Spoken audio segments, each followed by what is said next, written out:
Hello and welcome to American Catholic History. If you like our podcast, be sure to follow us, give us a 5-star rating and a great review wherever you get your podcasts. And please become a supporter at americancatholichistory.org/support. I'm Noelle Heaster-Crow. And I'm Tom Crow. Today, we're talking about Cora Evans, who was a wife, homemaker, and mother. But nowadays we call her Servant of God because of her profound love for God and the deep spiritual gifts she enjoyed throughout her life. Yes, Cora's story is one of the more remarkable ones we'll tell, but it's remarkable because of how simple it is, while also being so profound. Well, those go together more often than people might think. Yeah, they do. All right, well, let's just dive right into it. Yeah. Let's tell her story. Sure. So she was born Cora Jorgensen in July 1904 in Utah. She was baptized and raised a Mormon, but from an early age, she was different. As early as 3 years old, she began having mystical experiences, but she didn't realize they were mystical experiences until much later in life. And this is one of the first remarkable things about her story. Later in life, once she had had intimate experiences of the Blessed Mother and the saints, she was able to look back on these early experiences and realize that they were visions of Mary in particular. It's just amazing to consider. When she was 19 years old, she married McClellan Evans, and their wedding really was the turning point in her life. The wedding ceremony was conducted in the monumental Mormon Temple in Salt Lake City with all of the elements of a Mormon wedding ceremony. But the ceremony itself had an interesting effect on her. That ceremony made her very disillusioned with the Mormon faith. She was bothered by how the ceremony elevated man-made gods above the God of Abraham, and she rejected what she saw as a, quote, counterfeit Jesus. Immediately after their wedding, she stopped considering herself a Mormon. Later in life, she said of this experience, "I was without a God and religion, but had gained a very wonderful husband. As I looked at him and learned to love him more and more, I resolved to help find a God for him." Over the next 10 years, Cora and Mac had 3 children, 2 daughters and a son, though the son died at just 10 months old. But Cora had no success in finding God. Then, in 1934, Cora finally found God.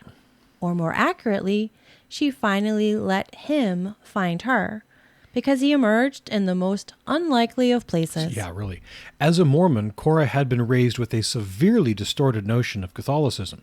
She had been fed significant anti-Catholic propaganda from an early age, and though she'd abandoned the Mormon faith when she got married, she hadn't been, deprogrammed, if you will, from the anti-Catholicism. That prejudice, however, was challenged on December 9th, 1934, when she was quite ill and bedridden. The radio was on, but it was across the room playing music or some radio show or other. When the top of the hour came, the next program began, and it was the Catholic Hour, hosted by Monsignor Dwayne Hunt. She wanted to turn it off or change the channel, but she was too ill to get up to do it, so she was forced to listen to the program. And what she heard was not at all what she expected. Monsignor Hunt talked about the Blessed Mother and the teachings of the faith. And what he said didn't fit at all with what Cora had been told as a Mormon. As soon as she was well enough, she went to the nearby Catholic church, St. Joseph, to ask questions. In particular, she asked about the woman who had appeared to her since she was a small child, the woman whom she called my beautiful lady. That lady was, of course, the Blessed Mother. One thing led to another, and the parish priest, Father Vaughn, was coming to the Evans home to have discussions with Mormon bishops and to respond to their challenges. Cora was impressed deeply by his demeanor and his ability to respond. On March 30th, 1935, just 3 months later, Cora was baptized a Catholic, and she received her first communion the next day. A few months later, her husband and their 2 daughters were also baptized and received communion. Now, a note. Catholics believe that Protestant baptisms can be perfectly valid. Any baptized Christian can baptize others, provided they use the proper form and say the right words. This is why a Protestant becoming Catholic would not need to be baptized if they are certain that the proper form was followed. Mormon baptisms, however, are not valid because they do not believe in the God of Christianity, so they cannot possibly baptize a person. So a person converting from Mormonism to Christianity must be baptized.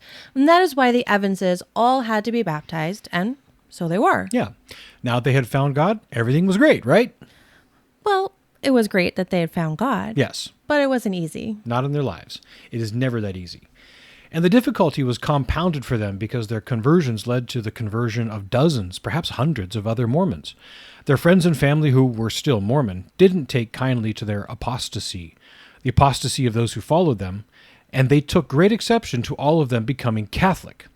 Life became difficult for the Evanses as Mac suddenly had a hard time holding down a job. Cora had become a regular mass goer after her conversion, and in 1938, Cora had the first of what would become a regular occurrence for her, a deep, ecstatic, mystical experience. She later wrote of this experience in her autobiography that her soul was intimately united to God during this time, and she made a conscious choice to serve God for the rest of her life. She wrote, "It was necessary for me to live my chosen vocation with him as my companion. By loaning Jesus my humanity for him to govern as well as dwell within, would make my life a living prayer, for he was life, living life within me, and my body, now dead to me, was his living cross, his cross to take to Calvary, Calvary the door to eternal life." There are so many quotes from St. Paul that evokes, but probably most especially Galatians 2:20, "I am crucified with Christ, nevertheless I live, yet not I, but Christ liveth in me, and the life which I now live in the flesh I live by the faith of the Son of God, who loved me and gave himself for me." Yeah, very much. Yeah. And she was going to have to suffer on this path. First, as mentioned, her husband was not able to hold down a job since he'd left Mormonism and had become Catholic, and they were essentially ostracized from society. So in 1941, they moved to Southern California where Mac was able to find work. Cora set up their home and raised their 2 daughters, and the mystical experiences continued.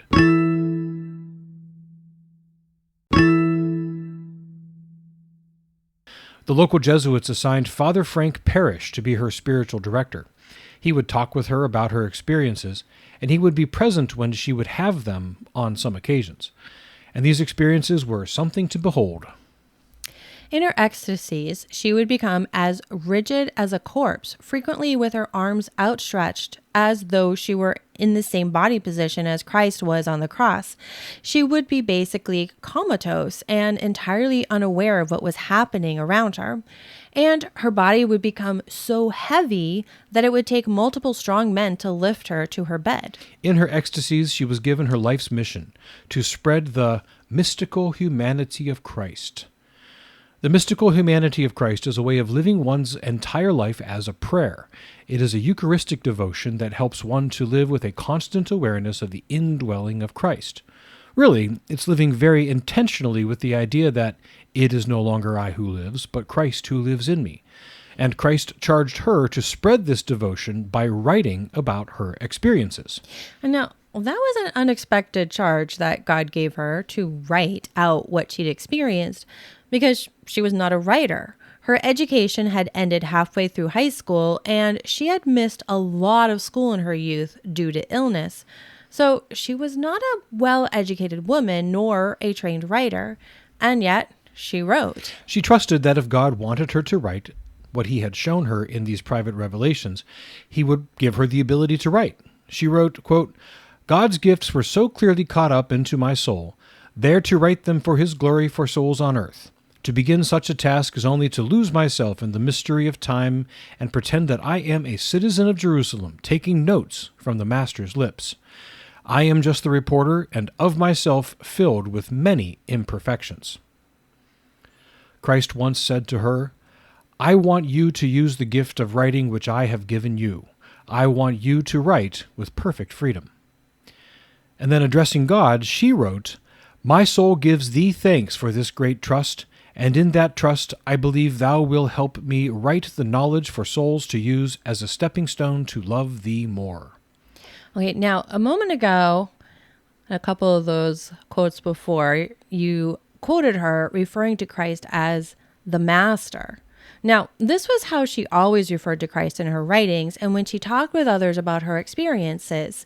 In fact, one somewhat funny, somewhat awe-inspiring, somewhat strange, I suppose, story says that her daughters coming home from school would just ask their mother, "How's the Master today?" As one does. That just seems crazy. But that's how commonplace were their mother's ecstasies and how purely and simply she shared them with her daughters. Just remarkable. But yes, she would just write what she had seen, and what she wrote revealed an intimacy with Christ and the saints that might seem odd or even a touch irreverent to some. She reported that Christ, when a youth, had a pet rabbit named Bobin and a trained mouse, which he called Twitchy Ears. I know, really. I'm sure he said it in English too. She reported that the master was going to give her violin lessons, but just before the lesson was going to start, a dove landed on his violin and busted some strings. But she also gave a more intimate look at much more significant parts of life, as when she was present at the crucifixion and reports the demeanor and actions of the Blessed Mother. In fact, her experience of observing the Blessed Mother's actions after the crucifixion led her to begin praying the Stations of the Cross backwards, because that was how the Blessed Mother relived them as she walked back from Calvary after the death and burial of Jesus. It really puts a new perspective on that sequence of events, considering them in reverse. Yeah, it really does. No, I never thought of that. I never thought to try it that way. Yeah. She also met John the Baptist, was present when Christ called Peter and Andrew to be his followers, and basically had a backstage pass to the events of the New Testament. In all, she wrote 14 complete manuscripts, with one of them being published under the title Refugee from Heaven.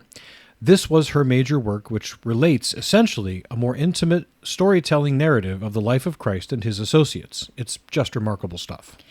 But ecstasies and writing material that was beyond her education level weren't the only manifestations of her spiritual gifts. She also had the stigmata, reportedly bilocated, would frequently be surrounded by the fragrance of roses for no obvious reason, and she possessed an ability to handle even the most skeptical theologian. These gifts were talked about by a friend of hers, the actor Darrell Hickman. Hickman was a child actor who exhibited a devotion to his Catholic faith that the Christian brothers who ran his high school noted. One of them introduced him to Cora when he was still a teen, and she became basically a spiritual mother to him. He would visit her often. On one of these visits, while she was building a grotto for a statue of St. Francis of Assisi, he spotted a long and deep gash on the palm of her hand and asked her if that was the stigmata. She made light of it and put some of the wet cement over it. Another time, when she was washing dishes, he referenced the stigmata wounds and asked if they hurt. She just shrugged and replied, "I have to wash the dishes." He also reported smelling the strong fragrance of roses when he entered the house and sat down in a chair one day.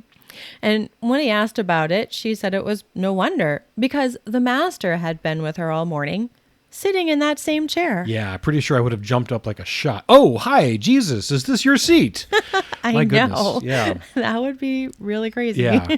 So anyhow, the Archbishop of Los Angeles was aware of Cora and her ecstasies, as was a small handful of others. But Father Parrish and the Archbishop were careful not to make a big fuss about her, because what she was experiencing were private revelations of a very personal nature. Public revelations, of course, ended with the death of St. John, the last living apostle. Private revelation could be approved as authentic by the church, but usually they're not. And whether or not they're approved, if they are in accord with true faith, they could be considered efficacious for devotion.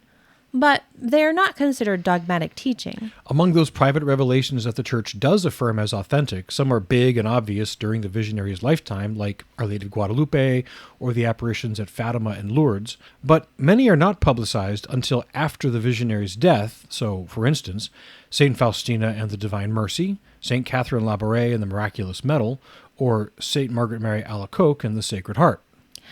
The church officials felt that since nothing that Cora was reporting was a big public event like Guadalupe, Fatima, or Lourdes, there was no good reason to make a big deal about it. So they approved of Father Parrish hanging onto everything she was writing, but they didn't make anything public. They also would send priests and lay theologians to have discussions with her to test her revelations. She told Darrell Hickman about these tests. "Darrell, they're always trying to trap me. I never studied theology. All I know is what I'm being told by the Lord." That's a pretty good study of theology, quite Right? frankly. Yeah. And she apparently passed the tests with flying colors. I mean, remember, she was not a trained theologian. She didn't even finish high school. But she was able to simply tell her inquisitors what she had been told by the master, and that was all she needed to tell them.